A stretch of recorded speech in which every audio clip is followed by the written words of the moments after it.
देख सकते हैं दोस्तों, यहाँ पे आज हमने ये लगाया वॉश बेसन, सिंगल लीवर का है, केवल ठंडा पानी आएगा इसमें गाइस, देख सकते हैं। और ये लगाया हमने इंग्लो सीट बोलते हैं इसको, इंग्लो फ्लोर माउंटेड है, तो देख सकते हैं प्लास्टिक का सिस्टम भी लग जाए गाइस। सबसे इम्पोर्टेंट देख सकते हैं आगे ये वाला जो पहले जेड वाला बटन हुआ करता था, अभी देख सकते हैं चेंजिंग हो गया है, देख सकते हैं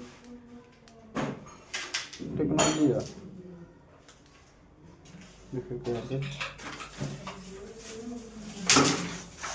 पे पानी चालू हुआ नहीं है गाइस, तो फिटिंग हो गया, शाम हो गया, इसको कल चेक करते हैं।